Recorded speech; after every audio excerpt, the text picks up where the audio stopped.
India বনাম England match, India বনাম England series. তো অসাধারণ একটা জয় পেয়ে গেলো আমাদের টিম ইন্ডিয়া।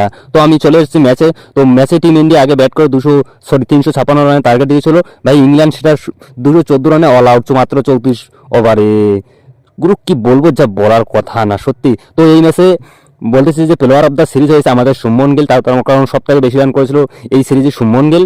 দ্বিতীয়ত আজকের প্লেয়ার অফ দ্য ম্যাচও হয়েছে শুভমন গিল। যা গুরু শুভমন গিল আজকে তারিফ করতে হবে। চলো একবার দেখেছি যে কে কত রান করলো আমাদের টিম ইন্ডিয়ার হয়ে আজকের ম্যাচে, যে 356 রান করেছিলাম আমরা।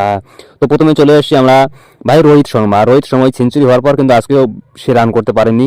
তো সে 2 বলে 1 রান করে শুধুমাত্র। শুভমন গিল 102 বলে 112 রান করে অসাধারণ পারফরমেন্স। যা ভাই শুভমন গিল তারিফ করতে হবে, তার কারণ শুভমন গিল সত্যি গুরু আমাদের জন্য একটা ভালো হলো যে চ্যাম্পিয়ন ট্রফির আগে শুভমন গিল ফর্মে ফিরেছে গুরু, যাকে ক্রিকেটের প্রিন্স বলা হয়। তো বিরাট কোহলি আজকের ভাই সব থেকে খুশির খবর হচ্ছে বিরাট কোহলির জন্য, তার কারণ বিরাট কোহলি আজকে আমাদের অনেকটা ফর্মে ফিরছে। এখন 56 বলে আজকে 52 রান করেছে। আজকে অনেক দিন পর বিরাট কোহলি দেখলাম ভাই হাফ সেঞ্চুরি। ভাই সিরাজ আইয়ার গুরু সত্যি এখানে সিরাজ আইয়ারও তারিফ করতে হবে, তার কারণ সিরাজ আইয়ার গুরু এত সুন্দর খেলতেছে যা বলার কথা না। আমরা যদি 3টা ম্যাচ দেখি, 3টা ম্যাচে কিন্তু সিরাজ আইয়ার তোমাদের 50-এর উপরে রান, সরি একটা ম্যাচে হয়তো 47 রান করেছিল, বাকি 2টা ম্যাচে কিন্তু হাফ সেঞ্চুরি করেছে সিরাজ আইয়ার। সিরাজ আইয়ার আজকে তোমার 64 বলে 78 রান করে। কে রাহুল ভাই, কে রাহুলের জন্য একটা হাততালি হয়ে যায়, তার কারণ কে রাহুল আজকে বহুদিন পর ফর্মে ফিরছে গুরু। মাত্র 29 বলে 40 রান করে কে রাহুল। সত্যি গুরু আজকে অনেকদিন পর কে রাহুল ফর্মে ফিরছে।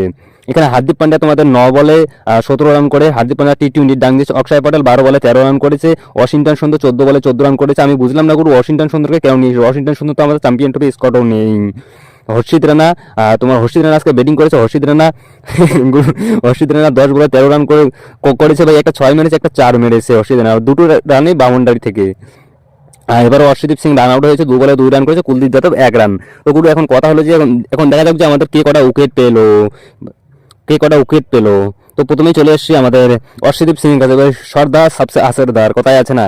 অর্শদীপ সিং তোমাদের 5 ওভার বল করে 33 রান দিয়ে 2টা উইকেট চটকে দেয়। হর্ষিত রানা ভাই, হর্ষিত রানা তারিফ করতে হবে। হর্ষিত রানা কিন্তু নতুন বলার, ঠিক আছে। হর্ষিত রানা যেভাবে বল করতেছে গুরু, যা তারিফ করা দরকার। হর্ষিত রানা তোমার 5 ওভার বল করে 31 রান দিয়ে 2টা উইকেট তুলে নেয়। ওয়াশিংটন সুন্দর একটা উইকেট নেয় 5 ওভারে। আর অক্ষয় পটেল তোমাদের 6 ওভার 2 বলে 2টা উইকেট পায়। হার্দিক পান্ডিয়া 5 ওভারে 38 রান দিয়ে 2টা উইকেট পায়। কুলদীপ যাদব আমাদের পেয়েছে 1টা উইকেট। এই ছিল আজকের কাহিনী।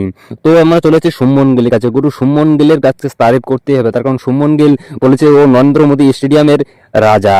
সত্যি শুভমন গিল যদি আমরা দেখি তো নরেন্দ্র মোদী স্টেডিয়ামে শুভমন গিল টি-20তে শতক আছে, প্লাস তোমার ওডিআই তো আছে, তোমার আইপিএলও তো আছে, যা করে বলার কথা না। নরেন্দ্র মোদী স্টেডিয়ামের কিংস শুভমন গিল। এখানে ভাই সত্যি আজকে সবথেকে বেশি খুশি হয়েছে আমি বিরাট কোহলি অ্যান্ড কে রাহুলের জন্য। কারণ বিরাট কোহলি এবং কে রাহুল চ্যাম্পিয়ন ট্রফির আগে ফর্মে ফেরাটা আমাদের খুব দরকার ছিল, লাখ ফর্মে এসেই গেছে। তো দেখা যাবে, বাকি দেখা হবে চ্যাম্পিয়ন ট্রফিতে। আজকের জন্য এটাই, বাই বাই।